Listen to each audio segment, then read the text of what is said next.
Buksan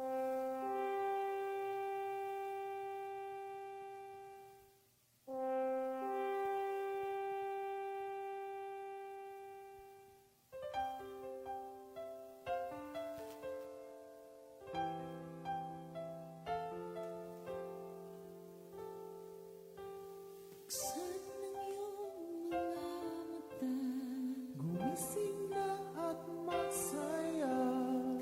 Kalimutan na ang problema, tayo na't magpuri kay Jesus. Buksan ang iyong mga mata, Gumising na at magsaya, kalimutan na ang problema. tayo na't magpuri sa Kanya.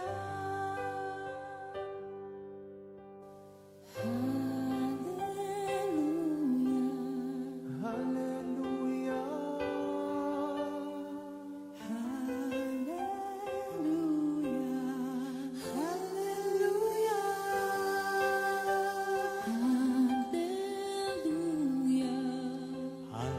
hallelujah, hallelujah, hallelujah.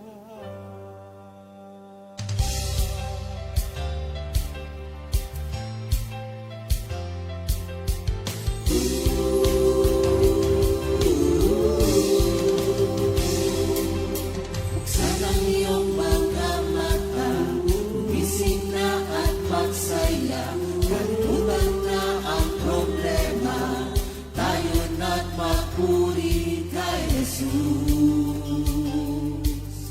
Buksan ang iyong mga mata, gumising na at magsaya. Kalimutan na ang problema, tayo na't magpuri sa Kanya.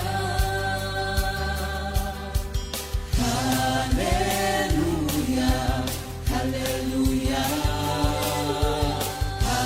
hallelujah, hallelujah,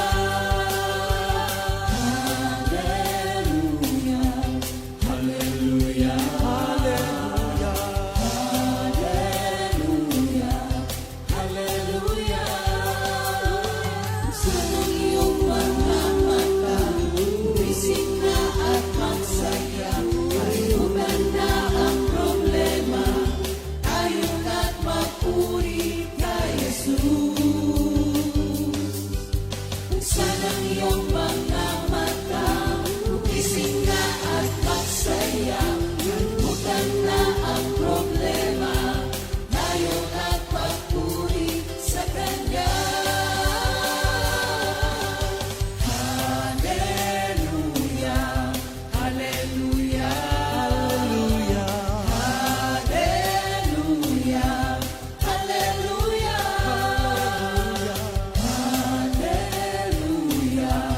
hallelujah,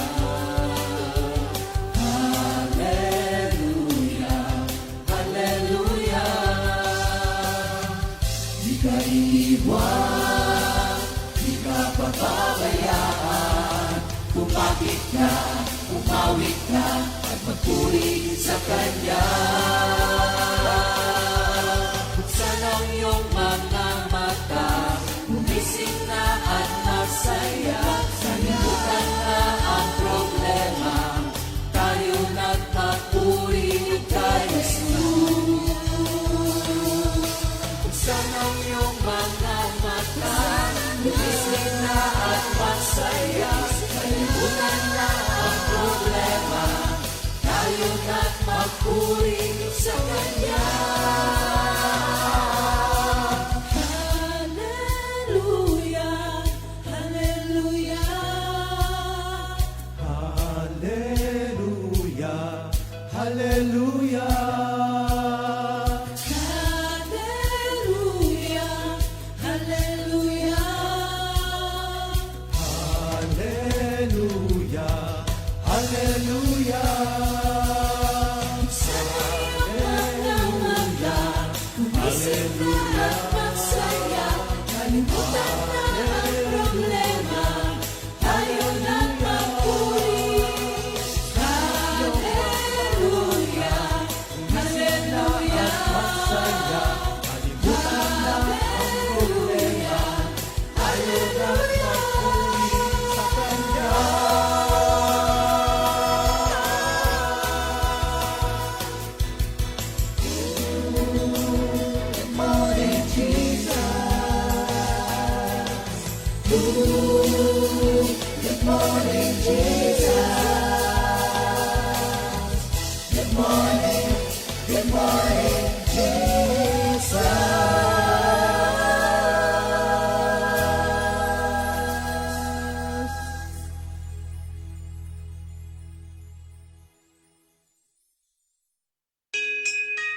Aking napapansin sa tuwing Pasko,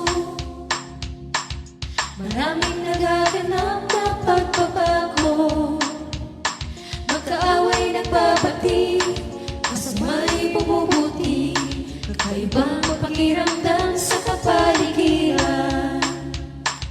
Maski mga musmos na wala pang alam, may pagpapala sa kanila'y nakalaan.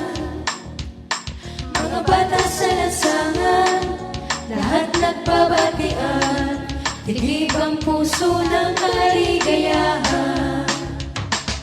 Kakaiba pala talaga ang dulot na saya na dala-dala sa pagsilang ng nag-iisang Mesiyas. Kakaiba pala talaga ang dulot na saya na dala-dala sa pagsilang ng nag-iisang Mesiyas.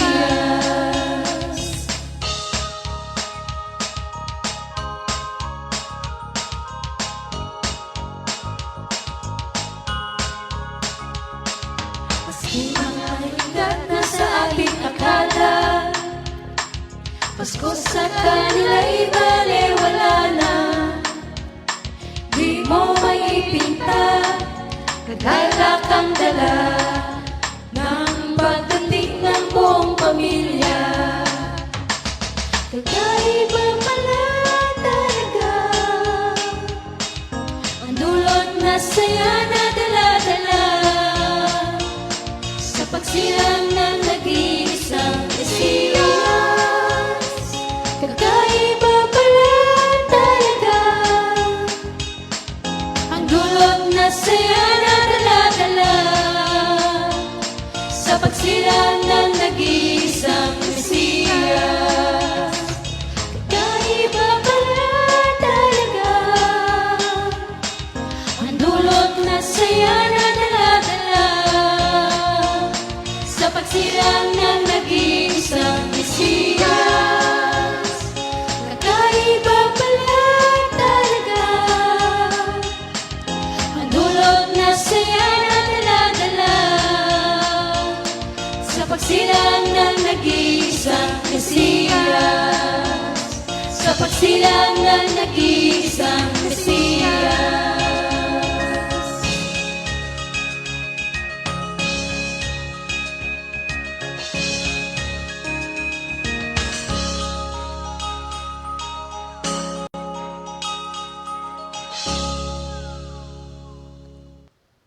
Good Good morning, Jesus! Amen. Good morning. Magandang umaga po sa ating lahat at thank you Lord kasi another Friday. Yan, malapit na naman ang Sunday. Kaya po tayo nagre-rejoice ng Friday kasi malapit na ang Sunday. Oh, meron yang di ba, yung thank God. It's Friday. Ayan. Opo. Thank God because every day is holy day. Amen. Ayan. Thank you Lord. Amen. Another opportunity na tayo ay magamit ni Lord to serve the Lord with Gladness. gladness. Ayan. Kamusta mga kapatid? Thank you, Lord. Let's pray. Hallelujah. Lord, again, good morning, Jesus. Salamat po, Lord, sa mahimbing na pagtulog, magaan, maagang paggising, and willingly yours in our service with you. Yan ang group ng mga CSM2. Ang CSM2 ay Comfy Seniors Ministry. At salamat at walang mga sakit ng buto o sakit ng ulo o mga pananakit ng mga kasukasuan. Thank you, Lord, at salamat din sa pagbabantay sa amin kahapon. Kami malugod na naglingkod sa inyo and service to our fellow men. At ngayon, Lord, yung aming paksa, the word of the week, 119, 173, the last letter of the Hebrew tab. At kayo po manguna sa amin dalawa ni Minister Ali sa pagbabahagi ng iyong mga salita na aming buhay. At ito ang aming ikinabubuhay, ang salita mo, Lord. Again, may the words of our mouth and the meditation of our hearts be pleasing to you, our Lord, our Rock, our Redeemer, our Lord Jesus. In Jesus' name we pray. Amen. Amen. Hallelujah. Lord. Meron bang mga nauna sa iyo dyan, kapatid? Ay, Alam ko, ang ating nag-iikot- news, merong kanya-kanyang Christmas fellowship ngayong malapit na. linggo. Yes, thank you, Lord. Dito sa atin sa bahay, sa BF, kasama natin ang Lower Lower South. South, Ano pa? Q East, Tsaka, at QC. uy, madami-dami tayo Thank you, dito. Lord. Hallelujah. At sa Baguio, Pangasinan, nandiyan si Minister Ed, kasama lahat ng mga kapatiran dyan sa Join po ang Tarlac niya po. Tarlac, kuya po. Opo. Wala ka lang sa bayan mo. Wala ngayon. nga po, opo. Dito muna, no? Opo. Oo. Tapos sa kay Laway, ay sa Nasugbo, meron dyan si Pastor Rapi, Pastor Romy Sakalo, Kalo. Minister Boy, Sister Linda Sa sa Mendez. and Pastor Fred, Sister Nilda sa San Pablo. San Pablo. Kasama Po, si Pastor Simple. and Sister Sister Jen. at sa Bulacnin. Sa Bulacnin ay, sino ba Pastor Oying, Pastor Sister Oying. Remy, at Okay. yung mga kapatiran dyan na kamanggagawa. Thank you, Lord. Brother Rick, Mar, and the rest ng mga angkan ni Pastor JB sa San Juan, Andyan si Minister Otan, Sister Ana. Baka may nakalimutan tayo sa Makati. Makati, andyan si Pastor JB. At Sister Cora. At Ayan. supposed to be kasama ka doon. Oo nga po eh. Dapat pero- sa pilgrims daw po kami. Pilgrims. Opo, ang Natuloy? hindi po ako natuloy. Hindi Kasi natuloy. dito na ako. Dito muna, Amen. Oh, marami ba tayong mga kapatiran dyan? Uy, ilang araw na lang pala? 10. 10 days. We have 10 days to go. Nako. Ang ngayon ay December 15 na. Naku. Marami ka malapit na ba nabalot? Opo, at hindi pa natatapos. Uy, ang dami natin. Marami po kasi tayong kids. Marami ka ba Ayan. inaanak? Wala naman po, konti lang. Konti lang. Pero inadapt ko na po sila. Pero ang anak mo, ilan? 2 po. Batiin mo naman yung mga Ayan, anak mo. thank you Lord at malugod kong binabati ang aking mga mahal sa buhay, ang aming bunso, si Alea, ang aming panganay, si Hank, Ayan. at syempre ang mahal sa buhay, si Sister Hilda. Hilda, nasa Canada? Nasa Canada po. Canada, Sabi nga ni Minister Andy, yung siya pag pupunta sa ibang bansa, antay lang. Ano po yun? Thailand? Mag-antay ka lang. Antay lang. Yung iba na, sakana. Sa Canada. Biro lang, Thank you, nagbibiroan. Lord. Hallelujah. Sige. Ano ba yung ating... meron, sabi ko.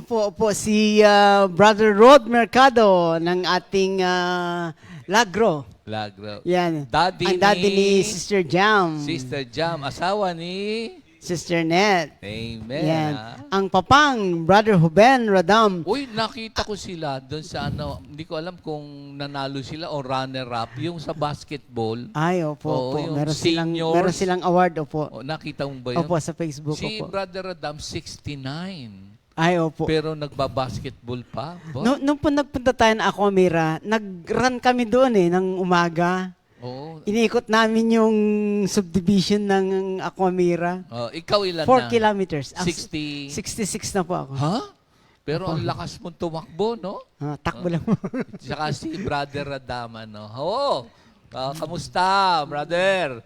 Sa linggo, ha? Yung ating, the Lord's Army. Yes. Repeat, ano yan? Hallelujah. Yeah. Sino pa yung mga nandyan? Yan, Sister Charmaine Bayonan. Sabi niya, good morning po, Pastor Alex and Minister Ali. Yan, Sister Charmaine po ng ating Justin Bill. Yan, meron po lang akong gustong share. Ano? Kasi nung inilibing si Tatay Tony, na may privilege kaming nakapunta, dumalo kami. At nakita ko yung family nila, they are well-to-do. Tapos highly educated sila. May maraming attorney, may mga judges. Umbatin? Opo, nandun po sila. Tapos nakita ko rin yung meron silang sariling doktor, may paborito silang ospital, yung family doctor, ganon. Tapos may nangangalaga ng kanilang pangatawan. Kaya lang, sabi ko nalulungkot ako kasi walang nangangalaga ng kanilang kaluluwa. Kasi ano yun dapat kung meron tayong paboritong doktor, family doctor, dapat meron din nangangalaga ng ating kaluluwa. Kasi yung pong kanilang mga sharing, kuminsan nawawala kami. Kasi yung tungkol dito sa kabuhayan sa mundo. Yun. So, basta na-lead lang ako na dapat sa ating family, if we have this family doctor, kailangan meron din tayong spiritual clinic na pupuntahan. That is the church, Church, the fellowship, opo, opo. Christian Kaya, community. Christian community where na mangangalaga ng ating spirito. you belong.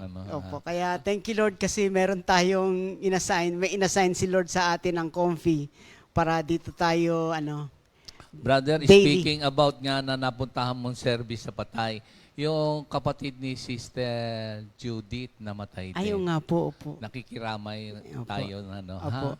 Amen sa Amen. comfy. Andun nga sila Minister Andy tsaka Sister Sister Judith. Judith. Opo. Amen. At alam naman natin na to be absent in this body is to be Be present present. with the Lord. Tsaka sa pahayag 21:4, no more pains, No no more more pain, sorrows, no more tears. Yan sa presence ni Lord. At alam natin sa pangako ng Biblia sa unang Tesalonica 4:13, no?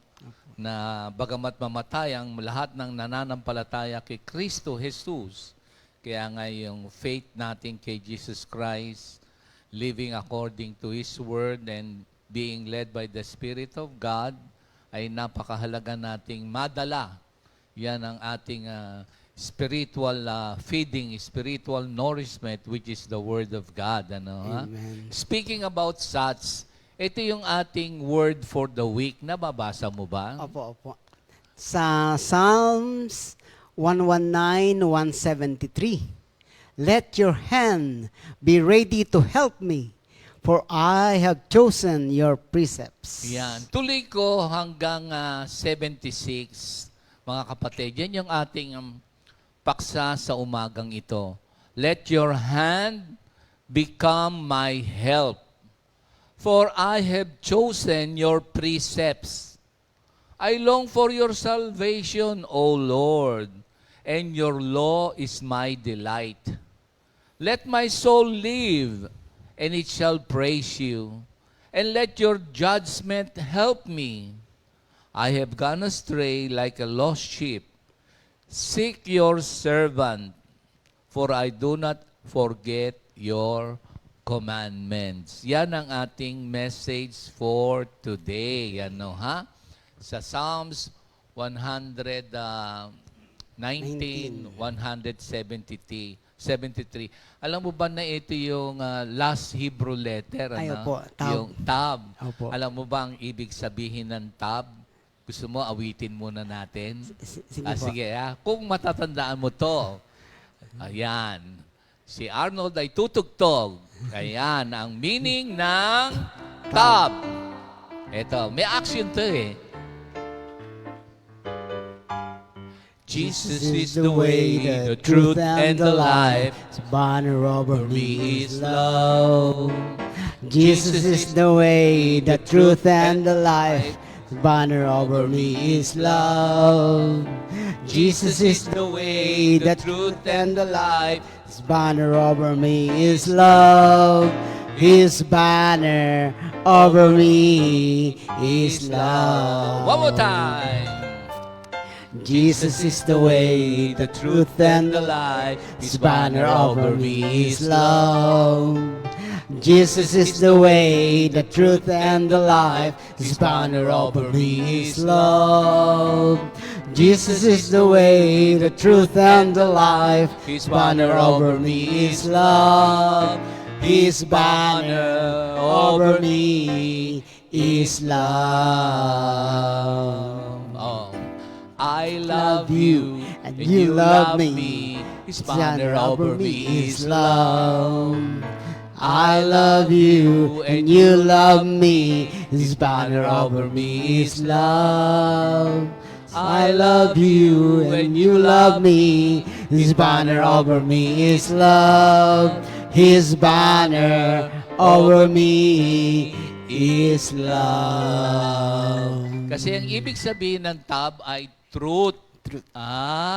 Kaya napakahalaga itong huling letra ng Hebrew na tab. It means truth. At it also means impression or mark. Ayan. At hindi lang yon.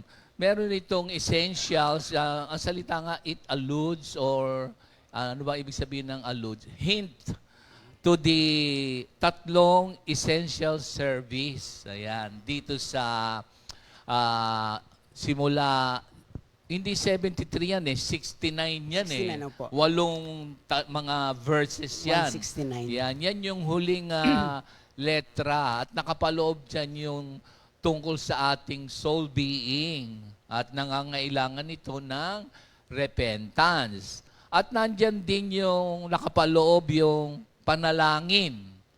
And of course, andyan din yung nakapaloob yung Torah, which is the Word of God. Kaya nga itong ating word for today ay napakahalaga na, ano yan, sabi, let your hand, ano yan? Be ready to help me. For I have chosen your precepts. There is a decision to obey the precepts. And the description of the Word of God ay precepts, commandments, statutes, law, ano pa? Testimonies and judgment. Judgment, ayan, ano ha? Kaya pag sinabing let your hand, ano ba ang ibig sabihin ng let your hand be upon me? Pero bago yan, ang ibig sabihin, parang yung help sa Hebrew, na-research mo ba? Ako na-research ko, kaya lang, wag niyong kunin yung parang pananaw natin. Ang spelling niya, A-Z-A-R. Ayan. Oo, ang ibig sabihin niya ng help. Parang yan nandun din sa Bible na helmet of salvation, breastplate of righteousness, yung belt of truth, kasi yung girdle, yung pala yung help, yung asar, parang surround me, embrace me, yan pala yung ibig sabihin ng help me. So, napakaganda na sabi ron, your hand, God's hand. Pag God's hand, ang ibig sabihin niyan ay maganda rin, ano? At yan ay mamaya matatalakay mo tungkol sa kamay ng Diyos, ano, ha? Pero ito, mga kapatid, ang meaning ng God's hand para sa atin ngayong Lord, it means we too, tayo, can be a powerful and loving instruments in the hand of God, bringing about the great works of God in our lives like the early disciples. It means also, pag sinabing hand of God, dependency on God. Doon sa huli, di ba, like a shepherd, nandun sa 75-76, di ba? So, yan yung tayo, nasa kamay ng Diyos, siya yung ating pastol, tayo yung mga tupa. So, yun ang ibig sabihin yan. At itong 173 na napakahalaga hanggang 176, dito makikita natin yung panalangin ano, ng mga ni David na ang help, which is providence of God, encircle me like a girdle, Azar. O tapos, yun na nga yung kanyang panalangin, yung kanyang pagsisisi, to encircle and enclose him in a protective way. Pero mamaya pag-usapan natin yung grounds because ang sabi niya, for I have chosen your precepts. Napakahalaga niyan, ano ha? So, pag sinabi natin kasing the hand of God, napakahalaga niyan, ano ha? Kumbaga, let thy hand of power help me. Deliver me sa anumang mga, parang itong panalangin na to, napakagandang i-meditate at lagi nating masambit. Para bang every day of our life, sabi natin, Lord,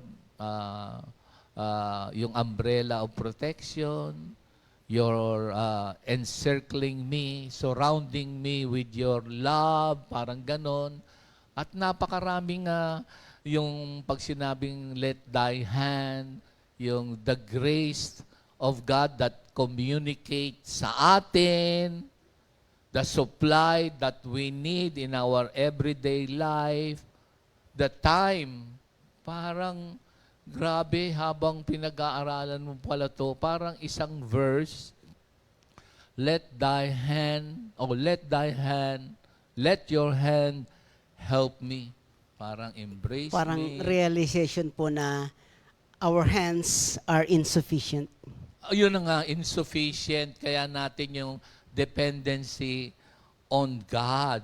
So, bago dito sa I have chosen thy precepts, parang sinabi niya, Lord, hindi naman niya ipinagmamalaki na ito yung aking na-decide, ito yung aking nagawa. Pero parang sinasabi mo rin sa sarili mo na, Lord, let your hand help me. So, thy hand. Because, sabi niya, I have chosen thy precept. Ano, ha? Have you chosen the Word of God to be the authority in your life? Are you always aware of the Lord's presence? Alala mo yan, Lord? Awitin natin. Yes. O sige nga. Yes. Kaya yun yung sabi nung Azar. Eto. How wonderful are your gifts to me. How good they are.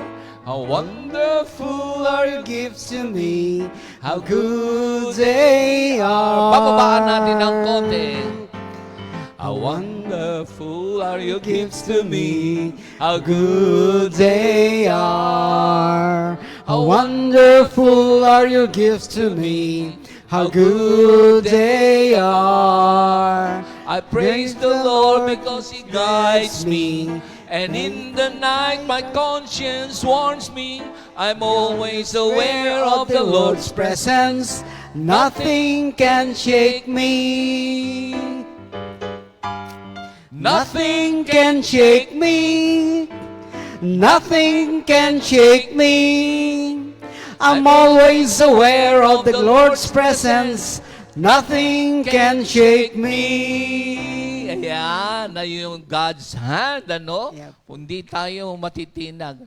Naalala ko yan noon si Brother Marlon, pag inaawit ni Marlon yan, parang yung katawan niya yung Santa Claus na gumagalaw.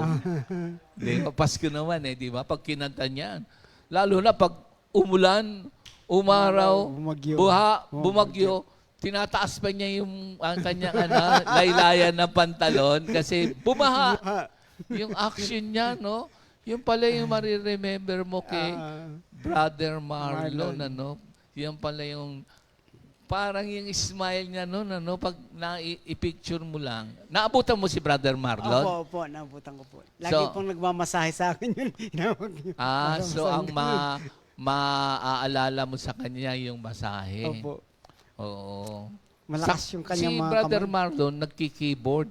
Yun po. Tsaka si Brother Marlon, pagkasama mo yan, halimbawa, naglalakad kayo, halimbawa sa parang kobo yan Sabi namin, Brother Marlon, kanta ka doon. Halimbawa, may tumutugtog ng piano doon sa gitna ng kung saan man kami naglalakad. Pag halimbawa, lakad muna tayo.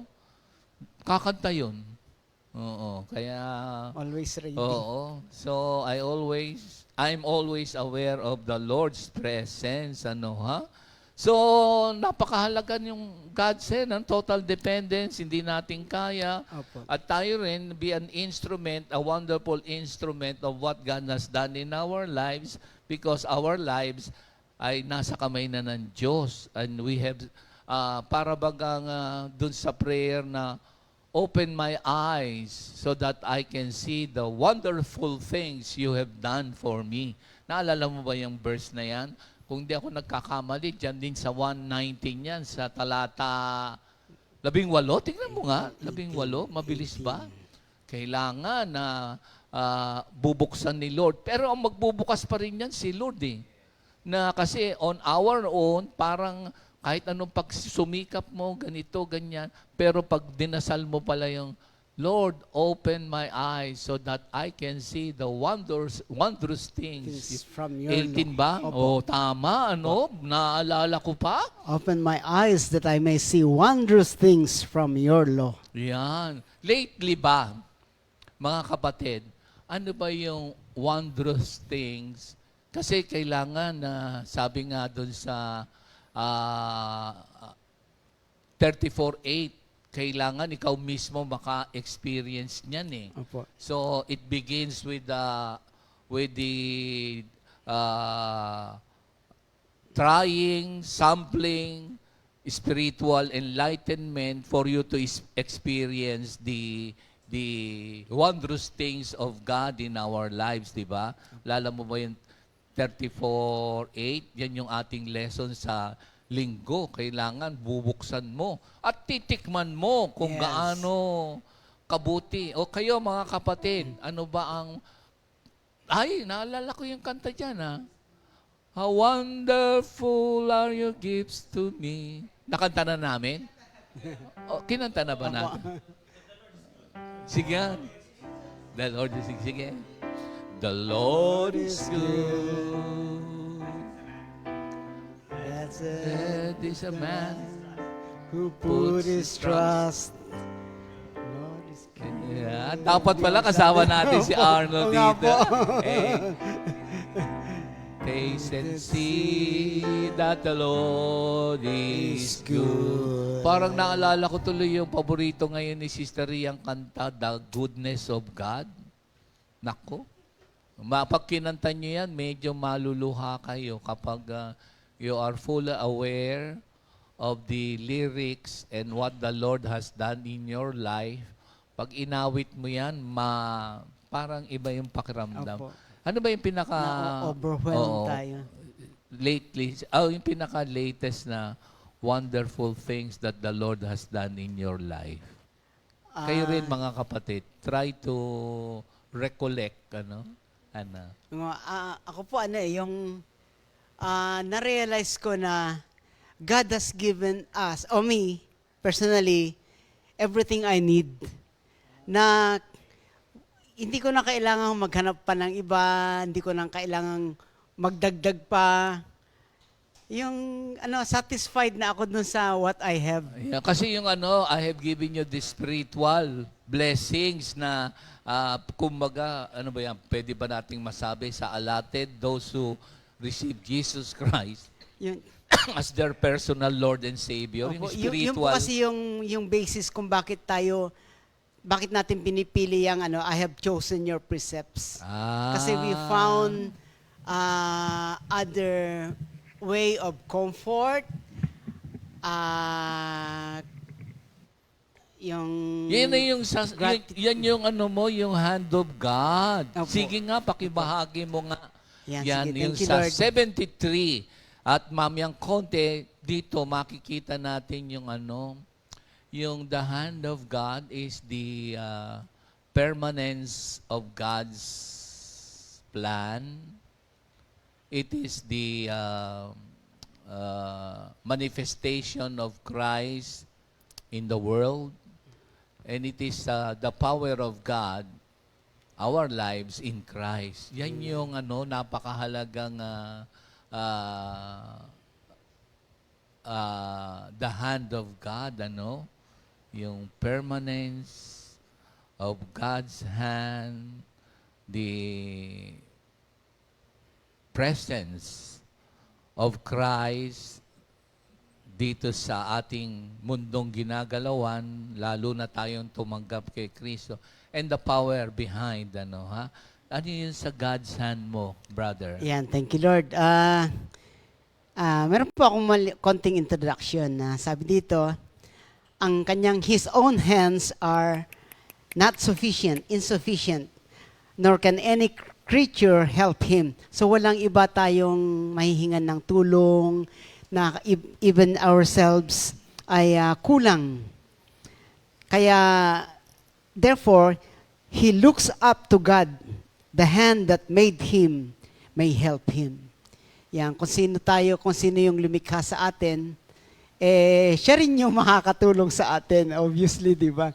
Para bang yung ating sasakyan na Toyota, pagka ito'y nasira, pinakamagandang dalhin doon sa manufacturer ng Toyota. Kaya, yan, thank you, Lord. At yung paano nag-decide si David na piliin niya yung precepts. Actually, marami siyang options eh. From all other options, pinili niya na sumunod sa utos ng Diyos, sa salita ng Diyos. For without your help, failure is sure to happen. Yan. Kaya, thank you, Lord. Ito po yung nahanap ko ito yung na ibibigay o na natatanggap natin kapag ang kamay ng Diyos ay kumikilos sa atin. Ang una ay, meron siyang reconciling hand. Yan. Naalala niyo yung he's waiting with an outstretched hand. Hinihintay tayong bumalik. Anak, balik ka na. Di ba? Natatandaan niyo yung verse na? Yung part ng three essentials na ating soul, which is repentance. Ayan po, opo. Ayan. Yan. The Tapos, reconciling hand of God. Amen. Tapos yung pangalawa is, thy comforting hand.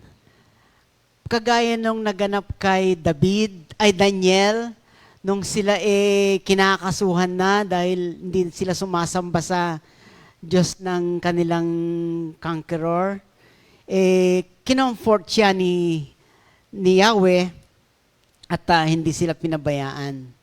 Yung pangatlo is the supplying hand. Di ba? Diyan ay 4:19 ng Kaya mo yan. ng Philippians, Philippians, opo, ng Philippians 4:19. Yan. At buhat sa kayamanan na hindi nauubos. Yan. The supplying hand. Actually, lahat naman talaga ng natatanggap natin ay nanggagaling sa Kanya. Yung pang-apat ay the protecting hand. Yan, di ba? Katulad nga ng nabanggit ni Pastor kanina na para siyang shepherd sa atin na with His rod, pinoprotektahan tayo. Yan, tinatabo niya yung ating mga kaaway at kung tayo ay napilay, nasugatan, nahulog sa malalim, kanyang sinusungkit ng kanyang hand. Kaya pala pag ganun yun, kasi pinasusungkit pala nila ng ano yun, ng lamb na nahulog. Yan. So yung panglima is, thy supporting hand. I will uphold thee with my victorious right hand. Di ba? Yung kanta natin. Yan. Sino man yung nagpapakababa ay tinataas ni Lord. Kaya supporting hand. Tapos yung pang-anim, it's the governing hand. Yan, lagi siyang nasa atin. Hindi niya tayo hinahayaan na makapag-decide ng malayo sa kanyang will. Laging dinadala niya tayo dun sa will ni Lord. Yan, yung pang-pito, nakakatuwa din. Thy chastening hand. Di ba? Ano rin tayo, dinidisiplina niya rin. Katulad din ng mga sheep na lumalayo. Sabi nung nabasa ko, pinipilay pala talaga nila. Yung binabaliktad yung, basta ginaganon yung paa para hindi siya alis ng alis. Alam mo nung sabi ng mami noon, kaya napinipilay. Dahil kasi, yung alis ng alis, minsan nadadamay yung iba, sumusunod. Opo. Kaya pagka medyo na-chastise, hindi na siya, yun yung na-share na insight doon. Ikaw ba na-chastise na ni Lord? Opo, madalas po. At pagsisisi, abot-abot talaga sa langit. Hindi ko na po ulitin. Yan. Pero, minsan tayo, may nagawang thank you sa Holy Spirit. Opo. Mabilis tayong nakakabalik. Pero, kaya ka na-chastise dahil matigas ang ulo o medyo masasaktin o matampuhin o mabilis magsalita o madamdamin? Usually, the lure of worldly pleasure. Yun. Lure, enticement. Opo. Oo nga. Ano Kaya ba? naalala ko si Saint Paul, kaya pala hindi tinatanggal ni Lord yung kanyang sakit, even if he prays 3 times a day. Kasi, nagsisilbing sa kanya, reminder na, ayun.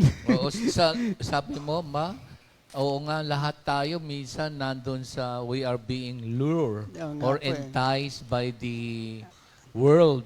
Yung world kasi, andyan yung lust of the eyes, Lust of the flesh, tsaka and the pride of life. Kailangan mahal natin ang salita ng Diyos para hindi natin mahalin ng mundo. We must love the word. Dun sa unang Juan, naalala ba yan? 2:15-17. Oo. O tuloy, so not chastise.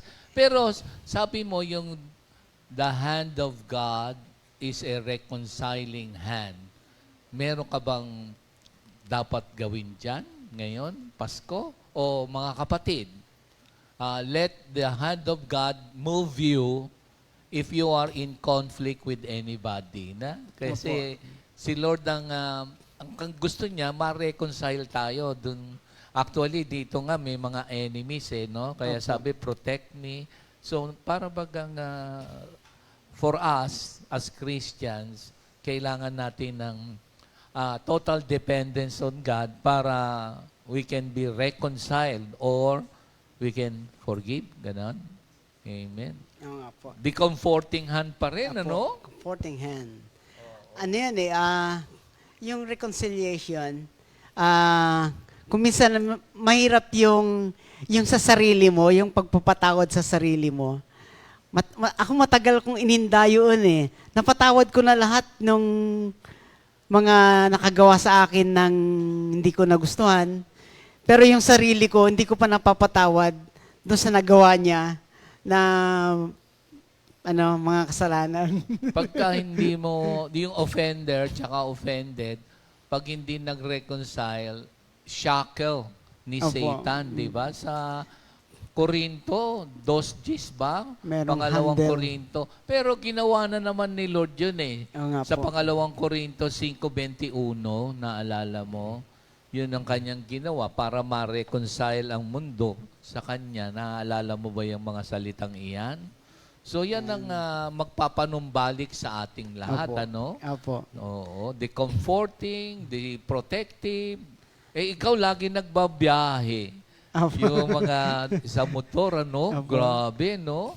So, lagi mo napapagdasal yan, ganon? Opo, yung, lalo na yung protection. Kasi every turn, merong surprise eh. Bawat liko mong ganun, may surprise. Nakaka-obey ka ba sa traffic rules? Ay, opo, talagang sa akin yun ang aking isa sa mahigpit na sinusunod. Oo. Nabigyan ka ba ng test na yung 2 gulong ay parang 4 na gulong din? Opo, sa ano yan, sa pagka-traffic, yung space for 2 wheels, karapatan mo rin yung para kang 4 wheels. Eh, bakit ang mga motor wala yun? Ang sa kanila, kinukuha nila yung gitna. Tapos sisingit sila ng sisingit. Lahat, halos nakita ko ng mga motor, hindi ka naman ganon. Depende po kapag nagmamadali ako. Late na ako. Depende. So, Ayan. babalik tayo dun sa tab. Opo. Yung ibig kasi sabihin ng tab ay katotohanan. Pero sa buong, halos sa ating kultura ngayon, o masasabi ko pang in our world today, sabi mo kasi, depende. Yan talaga ang mga sinasagot nila, ang katotohanan ay depende. Kaya pagka naging ganun ng katotohanan, na ang tawag naman doon ay relative truth. Oo, yan ang ibig sabihin nun, relative truth. Alam mo ba ang ibig sabihin ng relative truth? Tignan mo, ha? Ang relative truth, ikaw yung nagde-define kung ano yung, sabi mo kasi, depende. So, ikaw na ngayon ang nag-define ng katotohanan. And if that would be the case, magkakaroon ng kaguluhan kasi ikaw pala ang magde-define nung katotohanan. Yan ngayon ang nagiging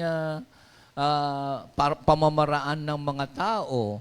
So, ang truth that is relative, ikaw ang magpapasya. Parang nung unang panahon, sa Book of Judges, meron dun yung sabi mo kasi, depende. So, relative ang truth. Wrong yun. Kasi makikita mo yung mga motor, singit dito, singit doon, considered silang four-wheel. Pero, ayun nga sa'yo, pero ngayon, hindi mo na marahil gagawin, ano, na depende. Hindi. Ang truth, supposed to be, the absolute truth is the Word of God. Yun ay objective. Hindi ikaw magde-define. Hindi yung subjective, hindi yung relative. Kasi ang truth, dito sa tab, which is the Word of God, kaya sabi, I have chosen your precepts. So kung ang Christians have chosen the precept of God, yung way of truth, which is true to all times, to all ages, to all era, to all places, which is the Word of God. Ito na yung ibig sabihin ng ginagawa ng maraming tao ngayon na mabago man ng isip dapat natin. Pag kasing sinabing, siya nga pala, yun ay matatagpuan sa Judges 21:25. Para bang lahat na lang, ginawa nila yung gusto nila, sa tingin nila, tama. Ang nangyari kasi doon, wala silang sinusunod na authority. Sila ang authority sa buhay nila.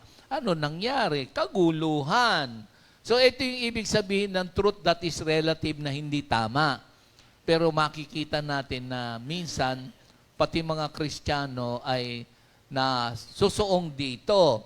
Ibig sabihin niyan ay declaring that something is true for one person, but not for another. It is to claim that the truth is relative to or dependent on the subject being considered. Yun sabi mo. Therefore, there is no universal truth applicable to all men, making yung pagpapasya futile. Kaya nagkakaroon ng kaguluhan. Sabi rito tayo, we have chosen, di ba? The precepts of God. Yun sinasabi niya. It is the way of the truth. And we will continue, ano? Meron tayong mga may birthday. Opo. Ayan. Ayan, thank you Lord. Sa December 15, 2023. Ayan, sobrang liit, Sister Jam. Sino yan, mga yan? Pareho pala tayo. Oo. Yun na Happy lang, birthday. yun na lang white. Yung white. Happy birthday to Beyonce Palma. Hallelujah. Hindi namin makita. Yung, ako, wag na ako. Yung white na lang, yung white.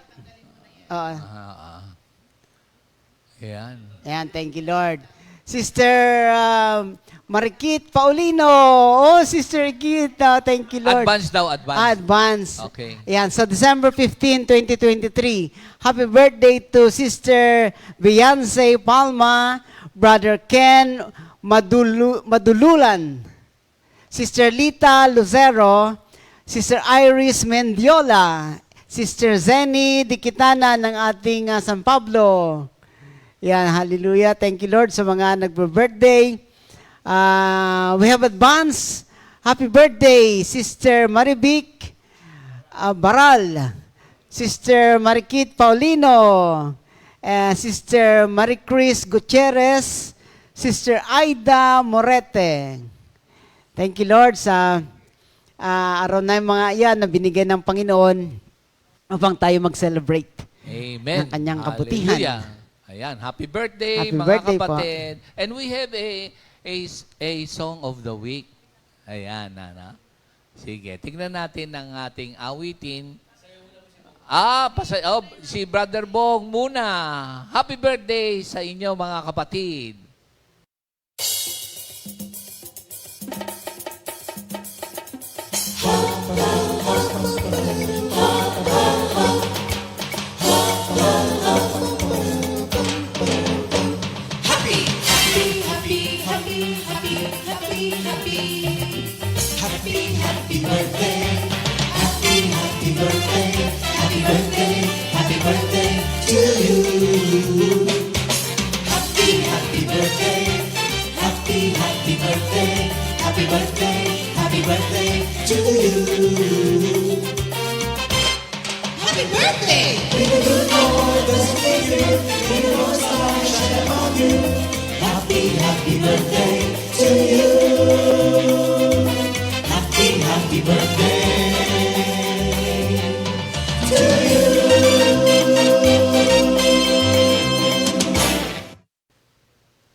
Happy birthday, mga kapatid. Celebrate with Jesus. Amen. Ayan. We have a new song. Repeat new song of the week. Isinilang na, composed by Minister Jeff Borja. Ayan. Sinilang na si Kristo. Amen.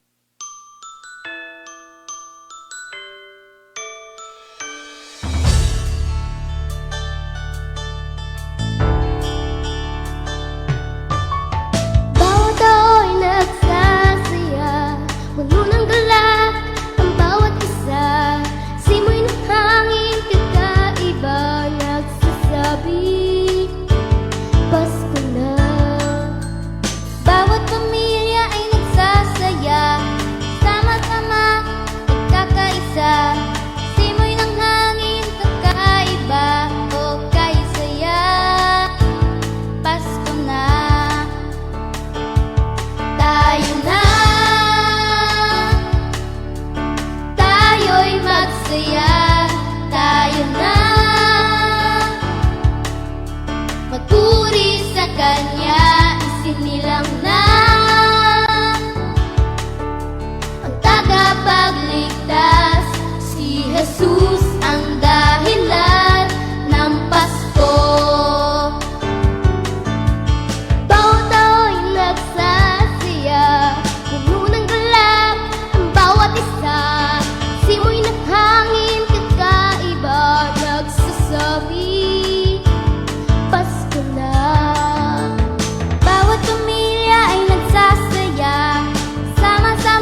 Christmas, everyone. Ayan.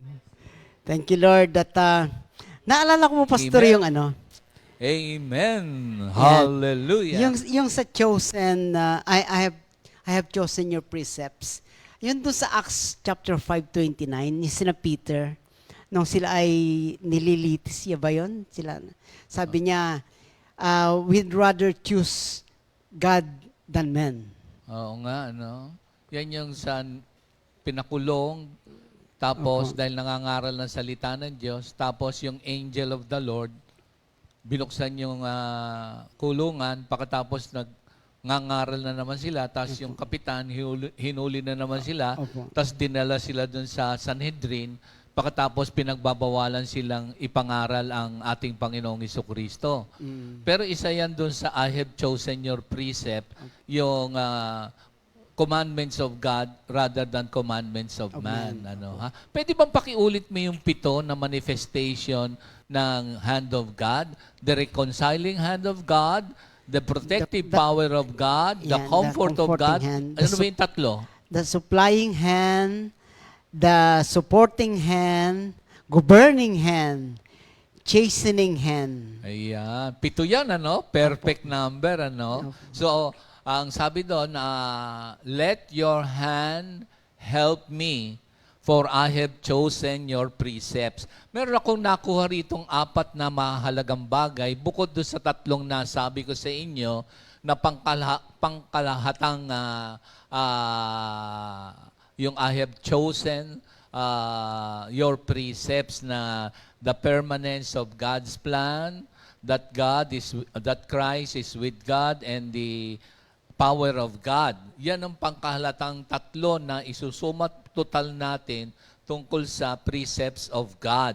So dito, nasabi mo yung isa sa Acts 5, ano, na nakwento na nga natin, ano. So tayo, susundin natin ng Panginoon Diyos kesa ang mga tao, no, ha? Pero meron namang mga tinalaga ang ating Panginoon Diyos sa Romans 13 na ating dapat sundin. At kung tayo naman ay gumagawa ng hindi masama, wala naman tayong ikatatakot. Kaya ka lang naman matatakot dahil meron kang na-violate na pinagkasunduang batas dito sa lupa na morally right. But spiritually, of course, is the Word of God, which is objective, permanent. Kaya nga itong I have chosen your precepts, it is the way of truth. Pangalawa, nasabi mo na nga na we rather obey the commandments of God rather than men. Kaya kahit na makaranas ng troubles, pains, at maraming persecution, still lumaganap ang salita ng Diyos at nakarating sa atin. And probably if you will recall, once upon a time, minsan yung ating loved ones, ang nagiging para bagang obstacle na para bagang ano mangyayari dyan sa iyong ginagawa.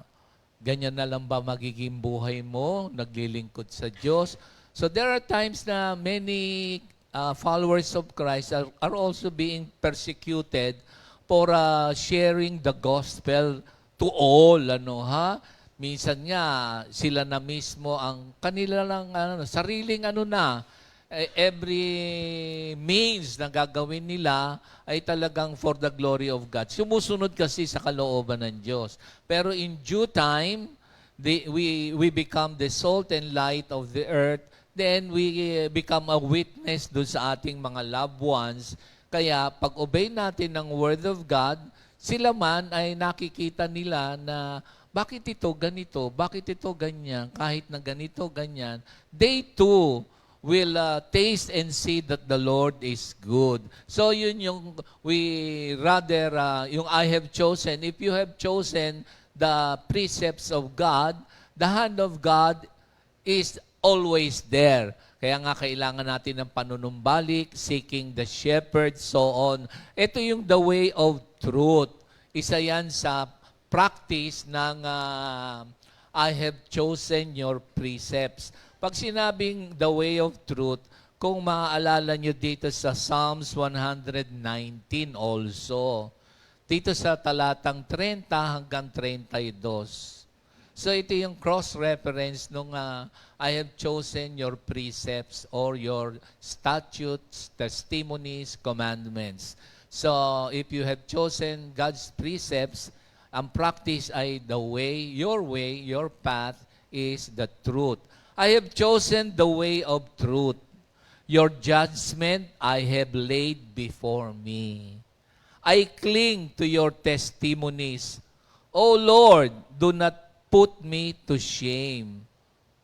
I will run the course of your commandments, for you shall enlarge my heart. We are sojourners as Christian here on earth.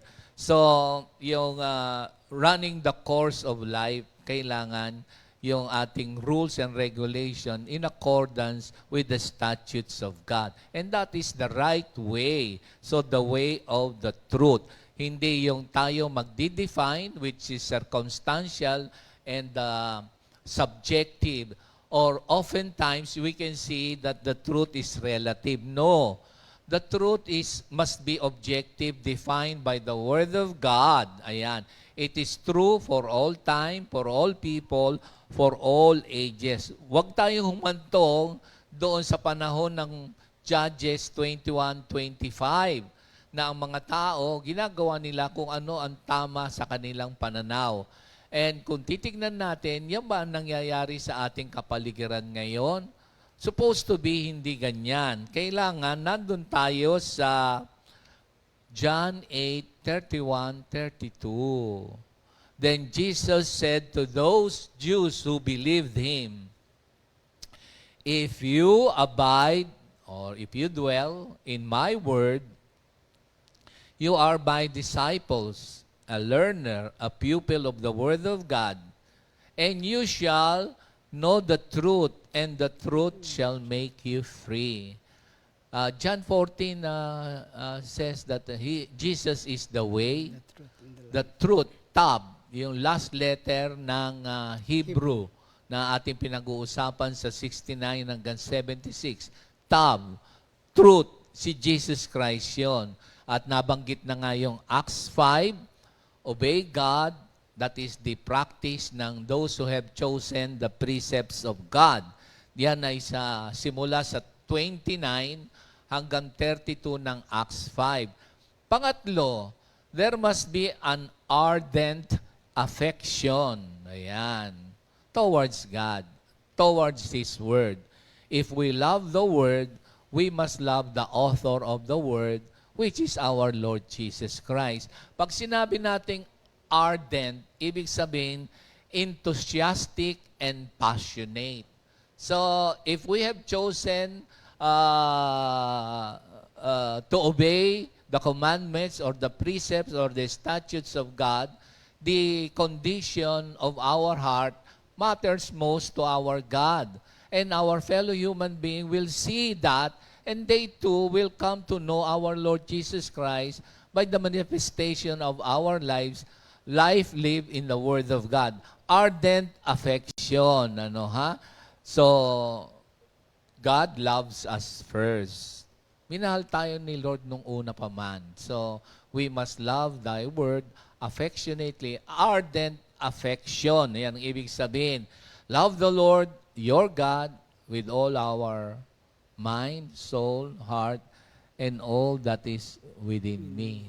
So, not only intellectual assent regarding the Word of God. When I say intellectual assent, knowledgeable about the Word of God, it must be translated into obedience. That is our practice, not only knowing the Word of God, but we must not only hearing, not only knowing the Word of God, but it must be lived. Kaya nga, read the Bible, study the Bible, Meditate. of course, meditate, memorize the Bible, love and live the Bible. Yan yung ardent affection regarding the Word of God. And finally, meron tayong tinatawag na high esteem and strong attachment. Kailangan yung pagpapahalaga natin sa salita ng Diyos is the highest. because our calling is the highest, the noblest, and the happiest, The holiest. holiest moment in our lives, supposed to be, ano, ha? So, if that would be, always we are conscious of those things in our lives, esteeming the Word of God and giving the highest affection and ardent, enthusiastic serving the Lord, and that is how we are to live if we have chosen the Word of God. Naalala mo dito sa sa pag sinabing high esteem and yung pag sinabi kasing strong attachment, of course, as human beings, we are attached to our loved ones, to our kanya-kanyang mga spouses, sa kanya-kanyang mga anak, families. Attached tayo sa ating mga families and friends, But the highest esteem or the ultimate, shall I say, our attachment is our relationship with the Creator manifested in our Lord Jesus Christ, lived by all Christians. And if that would be the situation, how wonderful are your words work in my life, because I have chosen you to be the king of my life, and I have submitted myself to your will. By your grace, we can obey His words. Sa Psalms 119, 127, 128 says, Therefore, sabi ro, kaya nga, I love your commandments more than gold. Yes, than fine gold. Therefore, sabi niya, kaya nga. So those who have chosen the Word of God, Jesus Christ in their lives, who rules and reigns in their lives, accepting Jesus as their Lord and Savior. Therefore, your precepts, all your words, commandments, testimonies, justice, judgment, all your precepts concerning, sa kinaukulang, concerning, napakaulitin ko ha, ito yung high esteem and strong attachment to the Word of God, the written Word of God, the author of the written Word of God, our Lord Jesus Christ. Strong attachment, highly esteemed in our lives, supposed to be. Therefore, I love your commandments. Do we love? Kaya nga yung ating theme, 42 years, love thy word. So, that is the question that we have to ask ourselves.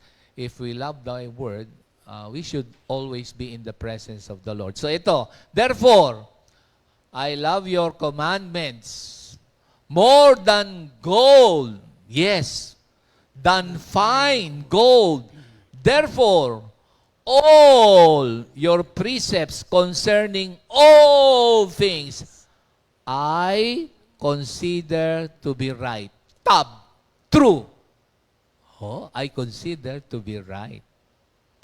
I hate every false way.